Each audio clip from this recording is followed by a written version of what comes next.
down the field. Happy tossing dimes, cup $1 million deal. Fantasy football, better know it's real.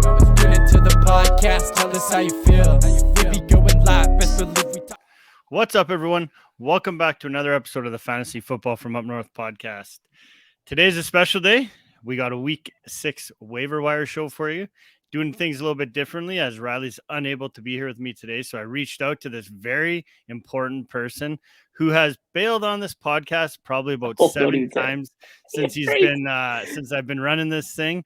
But the host of the Eat Sleep Fantasy Football podcast, Dale DeMott. What's up, buddy? One of the hosts of the Eat Sleep Fantasy Football podcast.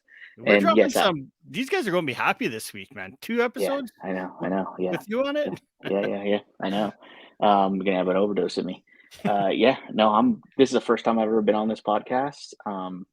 Seems pretty cool. I like the logo. So I'm excited. Just ask me questions and I'll answer them, and we'll be on our way. You did a pretty good job with all this stuff. All this logo stuff is all thanks to Dale. So Dale, I appreciate it. So funny story. So Dale, do you know what day it is here in Canada today?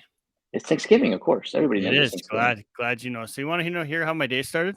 Yeah, let's hear. Woke up at 4 a.m. Awesome. Went to the hospital. Thought I was dying. Thought I was having a heart attack. Like 9/11, like literally chest pain, everything. Sarah's like, "What's wrong with you?" I'm like, "I don't know." Yeah, that's went to bed perfectly fine. Go to the hospital. Of course, it's like just. Why am I just not hearing this? It's like disaster. So, listen. So, go through all these tests at the hospital. I'm there for 5 hours. Go through all these tests, blood work, ECG, all this stuff like that. Doctor comes. He's like, "Your heart's perfect, man." I'm like, "Okay, sweet." He's like, "You probably pulled a muscle in your sleep." I'm like, am I that old that I sleep? I turn the wrong way. I pull a muscle. Like, what the hell? Yeah, man. That's you're getting old. Yeah, and then the fact that you're such a hypochondriac that you thought you had to go to the hospital. No, so this is the thing. I hate doctors. I hate hospitals. I hate all that. I never go see them. Mm-hmm. That's why I was like, told Sarah's like, go. She's like, I know you don't want to go, but you have to go. What happens? What happens if we better be preventive? Yeah. Oh yeah. So whatever, it is what it is. But I went in there and all those people do just bitch and complain. Mm-hmm. About the weight, and then all of a sudden they yell at these nurses, but then they expect them to take care of them. Like, just definitely was. Oh yeah, fucked up people here. So, but anyways, so Dale, let's touch on some waiver wire pickups this week. Of course, I'm going to lead off with the biggest one I think who should be owned, and I mean, you should probably give up every bit of your fab for him. Is Kenneth Walker, the Seahawks. Only just over 40% owned, and Rashad Penny is out with a fractured tibia. So, yep. In relief, Walker did come in, didn't do much outside of his big 67-yard touchdown run, but still ran the ball 8 times for 88 yards. I mean, you got to go all in on this guy, do you not? Oh yeah, look. First of all, he's not going to be on the waiver wire unless you're like in a 10-team league with nobody knows what they're doing. He's probably not going to be on your waiver wire. If he is, definitely, I would spend all of it. Yeah. Like, I don't think it's all about volume for me, right? And especially with running backs, there's nobody really behind him. He's going to get all the volume he needs or he can get. I don't know if there's going to be a better, waiver wire pickup this year. I mean, you can look at, Najee Harris's backup, but that's a really crappy offense. Yeah. Seahawks are rolling. They're playing really well. A running back with a lot of volume. And Geno Smith is running the show, and he's got DK and Tyler Lockett both very fantasy relevant now. So exactly opens up a lot in that run game for Walker moving forward. Yep. Another guy I'll touch on real quick is Jacoby Myers of the Patriots. If he's still out there, I know he did miss the last 2 weeks due to injury, but came back this weekend. He balled out. He over 110 yards and a touchdown with my favorite quarterback of all time, Bailey Zappi, behind center. If Jacoby Myers is on your waiver wire, I'm spending probably a quarter of my fab on him this week. Yeah, if you look at his production with Mac Jones behind center, like I mean, he's double digits, almost 20 plus fantasy points in 3 games this season. So I would agree with you there. Definitely, at least 20% for sure. there's two wide receivers I would want to get on the waiver wire if you need wide receivers. That's Jacoby Myers and George Pickens. Those are the only two that I'm really going for. I don't know if he's on your list or not, but I'm spending about the same, about a quarter of my fab on George Pickens. Oh, definitely. He's getting massive volume with Kenny Pickett back there. So, I mean, basically what he was 6 of 8 targets last week with 83 yards again, and that's back to back weeks. And I mean, like you just said earlier, I mean, this is a shitty offense. So I think there's going to be a lot of games that they're going to have to throw the ball a ton. And I think, and obviously Pickens is a favorite of Pickett. So Pickett to definitely, Pickens. definitely go and grab him. Okay. So what about Isaiah McKenzie for the Bills? I mean, we saw Gabe Davis just destroy yesterday. But are you adding McKenzie now that there's no Jamison Crowder? Do you think there's going to be enough volume to go around to make Isaiah McKenzie relevant? I think you're not going to be able to pick the weeks where he is. Mm-hmm. So you have him. When do you start him? It's going to be a dart throw. There's going to be weeks that he doesn't do anything. There's going to be weeks where he grabs a couple touchdowns, maybe a long reception. But I won't trust him. I don't know. I mean, I'm not 100% even trusting Gabe Davis at this point. I think I'm selling high on Gabe Davis. Obviously, he balled out. He balled out on my bench, which was awesome to see. But yeah, I mean, you could trust Gabe Davis. I'm not saying that, but his production isn't going to be, a 30-point fantasy day either, especially with Stephon Diggs still there. It's no brainer. I think it's going to be hit or miss. Yeah, I think when you add McKenzie back in the mix too. I mean, we saw Gabe Davis, so I think he was only targeted three times yesterday. So add McKenzie in there. Where are those targets going to come from, right? I mean, they're going to come from the tight end position, maybe one or two from Diggs, but Diggs is still going to get his. So, I mean, if you do need a receiver, because bye weeks are now here, right? So, I mean, you're going to be scraping the barrel pretty good for the most part. So, if you do need a guy, I guess there's worst case, and just hope that that's that week that you do start McKenzie, that he does go off. So he does have 3 touchdowns in 4 games this season that he's played. So I guess he's a boomer bust, right? Yeah, I think so. For sure. I mean, with the waiver wire, and maybe, I look at it differently than some people, but I don't go crazy for wide receivers on the waiver wire. Like, I think there's a lot of scraps you can pick up.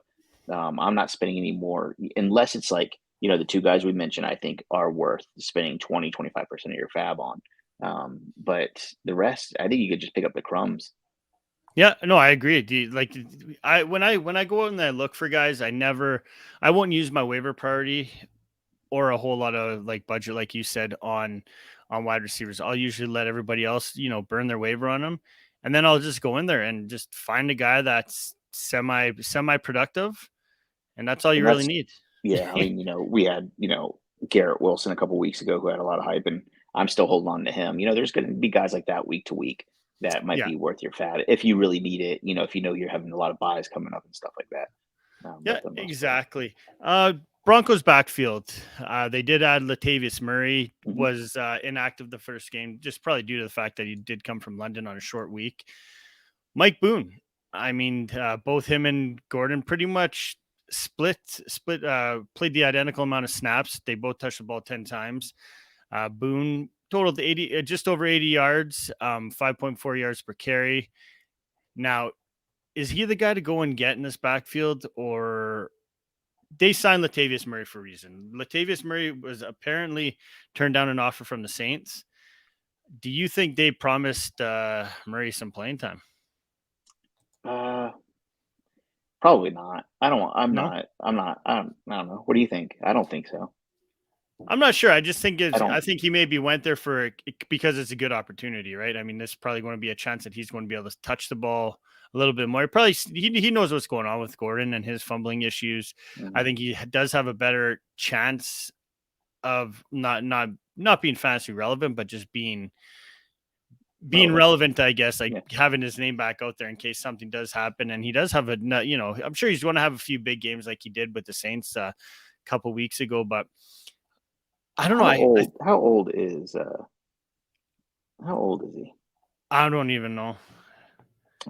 You gonna look that up? But with Boone, I think Boone you can go and get because they like the guy, but I still think he's just more of a third down, a pass catching back. So, I mean, with bye weeks there, if you do need he could probably fill in as a possible flex play week to week, but that's about it for me. Yeah. It's gonna be Gordon. Everybody else is gonna be, looking for stuff. Yeah. Another running back I'll talk about real quick, Benjamin of the Cardinals. Not too sure what's going on, the severity of James Conner's issue, and then also Darrell Williams with the knee issue. So, Benjamin he dominated in touches, 53 yards and a touchdown on 11 touches, sorry. And now they're going up against, Seattle, who's been very good to opposing running backs. And fact is, if he does play and both guys are out, I think he could be a solid RB2 next week. It looks like James Conner is probably going to go. Is what I'm reading. Is that it's not very serious, but Benjamin, he looks like, and I know we've seen it through the years. Like the backup comes in and just looks so much faster, so much more explosive, and that's the way Benjamin looked. It was like, man, he just I don't think he's a better football player than James Conner, but like. He showed flashes like, man, he could take away from James Conner. Given the more opportunity he gets, you never know what happens down the line. For sure. Go back to this another wide receiver, Darius Slayton for the Giants. This whole receiving core is just banged up. No Sterling Shepard, Kenny Golladay missing time. I didn't know he was still in the NFL. Kadarius Toney missing time. Wan'Dale Robinson missing time. Now, I almost think you're going to. I still don't think when Kenny Golladay comes back, there's a relationship there that they're not going to be able to fix. Then you got Kadarius Toney, who's been hyped up since he's been drafted, and Wan'Dale Robinson, they drafted him high as well. I do think that Slayton could have flex appeal, at least in the short term, during to fill in for bye weeks. I guess. I don't know, whatever. He doesn't get me excited at all. I don't know. I guess we have to talk about him, right? It's a fantasy football podcast, but I mean, he's going to be like the 60th best wide receiver in your league, probably. Yeah, but still got a based on volume and based on the fact that he's basically the only guy right now. That's why he kind of made the list. Last one I'm going to talk about as far as the wide receivers go is Rondale Moore. Yeah, I mean. Dortch came in when he filled in very good for Moore when Moore was hurt. But I mean, this is 3 weeks in a row that Rondale Moore's come in, 8 targets last week, almost 70 yards. I mean, he's definitely going to be he's the third look for Murray in this offense. Even though that Hopkins is able to come back after this week, are you maybe throwing a dart at Rondale Moore? No. Yeah, I'm not. No, I'm not at all. I mean, guys I'd prefer over Rondale Moore. I would try to go for like Alec Pierce, even Dynami Brown of the Commanders. I would try to get over Moore.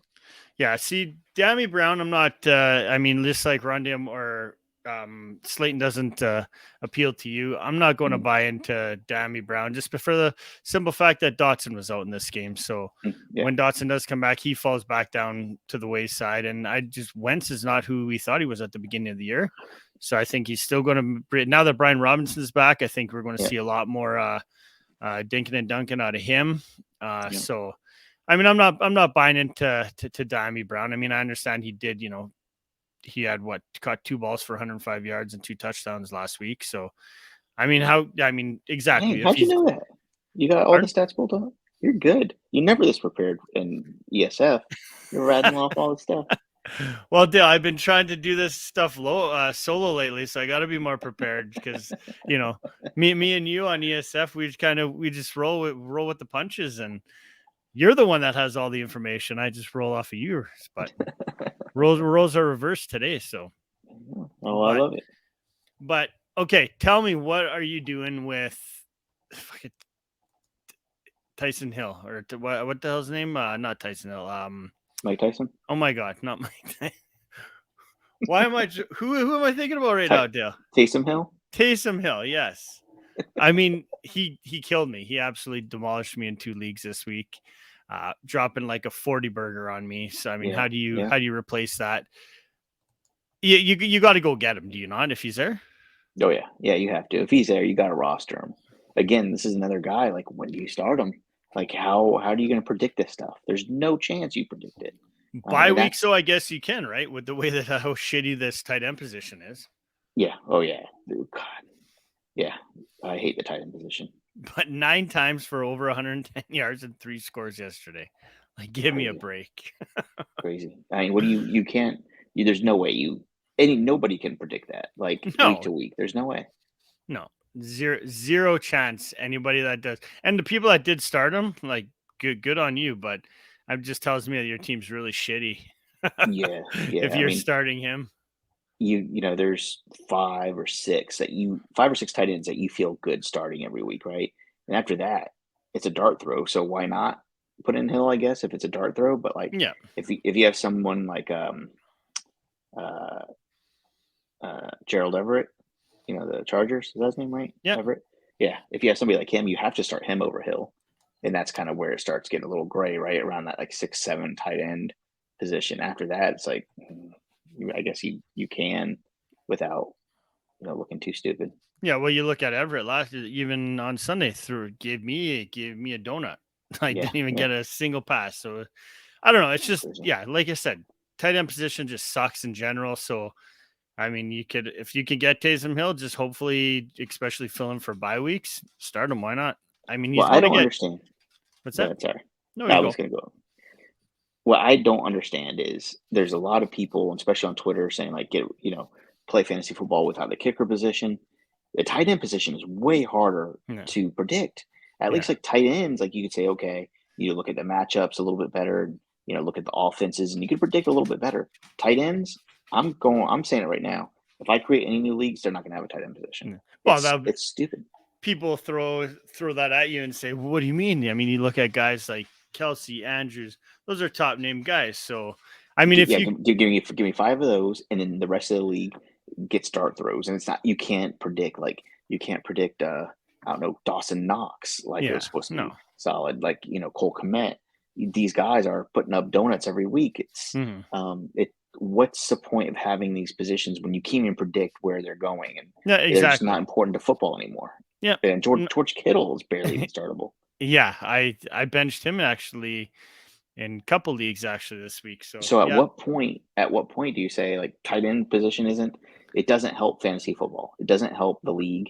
It doesn't help your team unless you have one of those big guys. But then just you can start him as a wide receiver, like make it a wide receiver tight end position. Well, I was going to say, just if you have just a flex position that you could use it as like you just said, the tight end in that slot. So you have a quarterback, 2 running backs, 2 wide receivers, 1 wide receiver tight end slot. Yeah. Bam. Problem solved. You just solved all the problems of the world, Dale. And you're welcome. 30 seconds. There you go. Touch on a couple quarterbacks here. You could probably go out and grab to fill in. I do like what I'm seeing. Like we mentioned him earlier, Geno Smith, what he's doing. He's gotten this team rolling. Basically not even worried about the fact Russell Wilson isn't there right now because they're playing much better ball. Crazy. Okay, but one guy, can I just give you a scenario? I need your help. Yep. With Geno Smith. I had a league, and I never do this, but I had a league where I said, fuck it, I'm going to stream. I'm going to stream quarterbacks this year. Crazy enough that everybody in the league decided to pick up 2 or 3 quarterbacks. There is nothing on the wire. There's nothing to stream. There's Baker Mayfield. Daniel Jones might be there. There's maybe 6 or 7 guys on the waiver wire, literally. Everybody else has picked up like 2 or 3 quarterbacks. Yeah. So I'm stuck. Last week I had Teddy Bridgewater, and he got 0 points, of course. Yeah. The week before I got Marcus Mariota. He had like 4 points for me. So I have Dameon Pierce. Is it too much to give Dameon Pierce for Geno Smith and something small? Well, I think that is a lot because you just mentioned. But I'm struggling hard. But you just mentioned you said you talked about guys. You just mentioned him, Daniel Jones. I love what Jones is doing right now. He's he's been awesome. I watched him on the.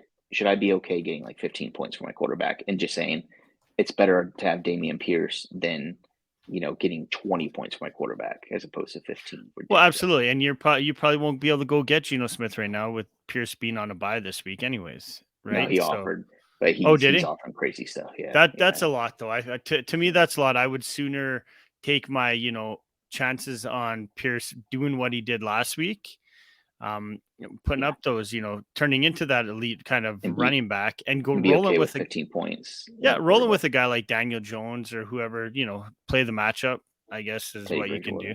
Yeah. Okay. So right. Sorry, go ahead. But yeah, no, Daniel Jones, I was just going to say that. I mean, he plays Baltimore next week, and they're pretty much the last ranked pass defense, giving up the most fantasy points to opposing quarterbacks. So, I mean, streamer 100% Jones is, and I do like him, moving forward, not just for next week. Okay. Would you take Kenny Pickett? Would you roster Kenny Pickett over Daniel Jones?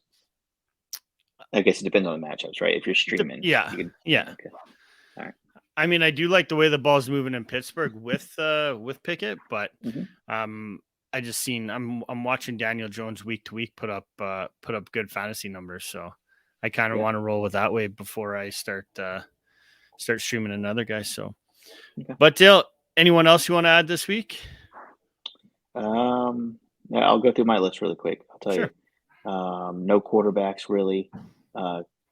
I know this is time to. I know this isn't purely waiver wire, but I would still buy Breece Hall. Even you're buying high on him, but I'd still try to get him. So okay, and that's then that league that we just that I'm in with you. I just made that trade for David Montgomery. I needed RB2 because I should have taken your advice, Dale. You have the worst roster for an undefeated team. By the way, what do you mean? My team's dynamite. You don't have a running back 2. I do now. Yeah, now you do. But I did. So basically, I got Montgomery for a second, and gave up Montgomery I gave up Latavius Murray and the second rounder. I mean, he just said throw in anybody, and I got Montgomery and his, I think, 4th round back or something like that. But anyways, I thought it was good, but I almost get what you just talked about, Breece Hall. What do you do with Michael Carter though? Hanging on to him to flex him, maybe? He's still getting those carries at the goal line, right? Yeah. So actually, I hold on. I'll tell you right now. Breece Hall actually is. I got some information on him. I was. Hold on. I'm sorry. I hate to do this. Just give me a second because I had some good stuff pulled up on him. So the Football Guys tracks some pretty cool statistics, and for Breece Hall, I thought it was pretty interesting. So they look at the percentile for each running back. Breece Hall is in the 85 percentile for fantasy points from the goal line. He's in like the 95 percentile for fantasy points in the red zone. He's in like 98 percentile for fantasy points on the 3rd and 4th downs, which I thought was pretty interesting. I mean, his statistics, all the measurements are pretty high up there. I mean, he's a pretty good running back. I think it's going to get stronger and stronger. He's a really good pass catcher. He has speed. I don't know. We all thought like, hey, it was only going to be Michael Carter catching passes. And that's it. That's not the case, is it? So I think, you hold on to look, and I get it. Jets aren't going to score 40 points every week either. Right. So, slow down on that talk. But I think the Jets are better than what you think they are. And I think they're going to be able to run the ball. Yeah. So do I. Think both are. And I think both could be valuable. Yeah, exactly. That's what I was about to say. I think they're both going to be valuable. Now, they're not going to have both 30-point games, but there's nothing wrong with getting 10 or 12 points from your flex running back, right? Like, with a possibility of a big boom game like Breece Hall just had. Yeah, exactly. We saw, I mean, he basically is the guy that we thought he was coming out of college, right? I mean, everybody was touting him as the best back, and he's definitely proven that he is, followed by Dameon Pierce, in my opinion. Yep, I agree. Until we see Kenneth Walker go off next week. Isn't that crazy? Like, Kenneth Walker, Breece Hall, and Dameon Pierce. can all be very, very valuable in the midseason, right? And I think even a guy you could look at to stash if he's still out, there's a guy like James Cook, because I do think that there was word that Buffalo's kind of reached out to Carolina to see if McCaffrey was available. So they're not happy with their running backs. And I do think that Buffalo is going to have to kind of give James Cook a look to kind of get him involved in this offense if they, they're going to go deep. I mean, this team is stacked, but I think they're going to have to give the rookie a shot to kind of, get some legs under him and try to prove his worth in this offense as well. So, a couple running backs that you probably want to stash if you have the room. Jalen Warren of, I think, the 100%. Steelers, like we talked about, right? I think he's a good stash. Zach Moss, I think he's on a lot of waivers right now. I think he's a good stash too. Mm-hmm. I still think he has life. Isaiah Pacheco, how do you say his name? Pacheco. Yeah. Yeah, I mean, obviously, I don't know if he's going to be available everywhere because I think he's kind of a sneaky, like you said, James Cook. Those four guys, I think, could be really, really valuable anytime soon. Yeah, the one guy that shocked me was the fact that Jalen Warren, the fact that he actually outsnapped Najee Harris this week or this last week. Crazy. It was a blowout. Yeah. Oh yeah. But moving forward, like you said, I mean, you're going to start to look at these guys and like with a guy like Pacheco, I'm not sure what he's doing. I mean, obviously we're recording during the Monday night game, but that's back-to-back weeks. His snaps have gone up every week, and they're almost playing like a 50-50 split over there with Clyde. So I liked him. I drafted him in pretty much every dynasty league I could grab him in. So it won't shock me if we start to see him a little bit more as well if he keeps producing the way he was last week. I think he had over 60 yards on 11 touches or something. So he's in the 75th percentile of all running backs with yards per rush. Yeah. So yeah, like over 6 yards last week. So yeah, that's perfect. So do you have any stashes for, say, the wide receiver position like you're talking about? Yeah, hold on. Let me go back to my list here. So it's somewhere. Stashes for, yeah, if you give me a second. Yeah. I just looked it up right now. Pacheco's doing absolutely nothing right now, but neither is Clyde. It's Jerick McKinnon, 3 for 41 this week. So yeah, a touchdown already. It is what it is, right? So yeah. Let's see. We talked about George Pickens. I don't know. You have any faith that Allen Robinson will come around or no? No, zero. I have no idea how. There's no connection there whatsoever, and like none. Cup doesn't look at anybody but Higbee and Cup. That's it. Just literally, that's all he looks at. Yeah. So I did mention Alec Pierce already, but I'm stashing a few leagues. I'm perfectly fine holding on to him. I think he could be pretty valuable. 100%. And then another guy that I'm still loving, even with St. Brown going to be fully healthy and Chark coming back, is Josh Reynolds. He's still available. I mean, 10 targets last week, over 90 yards. So, of course, garbage time, but he's been doing it every week that he's been on the field. So now, I'm sure he was already drafted and somebody is holding him on IR, but Jameson Williams, when he comes back, I mean, he's supposed to be a beast. I haven't seen much of him. I didn't watch him in college. But he's supposed to be awesome, and so he's going to be adding even more to this dynamic offense. I mean, it's been rolling, so we'll kind of see how that happens. But really shocked at what they put up last week, though. It wasn't really. I was kind of one of those games where I expected to be actually quite high scoring, and it wasn't. But I do, once you get him back in the fold too, you get a healthy Swift. This team can make a splash. So, how sneaky has Devin Duvernay been? He's been good, but the problem is weird. Why I don't like anybody. I don't even like Bateman on that offense, even if he comes back healthy. There's just they don't pass enough. They don't, and that's their problem. They never have. And talk about a thing that concerns me is, what are you concerned with the J.K. Dobbins output that he had last week? He was outsnapped by the week before, which I thought he would be because it's just coming back from his injury from Justice Hill. Now, this past Sunday, now he gets out outsnapped by Kenyon Drake. So is there a reason to be concerned, or you just think they're just still easing them in from the injury? For who? Dobbins. Oh, in that running game. Yeah. I don't know. Sorry, I was looking up stats for Dunervey. But yeah, J.K. Dobbins, I don't know. I don't know what to do about that. I mean, that offense is so weird, right? Yeah. Oh, 100% it is. I don't know. I mean, I was looking at the snap percentage for Dunervey. Is that how you even say his name? I don't even know. Duvernay. Yeah. His snaps have gone up every single week from week 1. 29, 32, 35, 45, 47. It keeps going up, and they keep getting him involved. I mean, his targets are going up 5 2 weeks ago to 7 last week.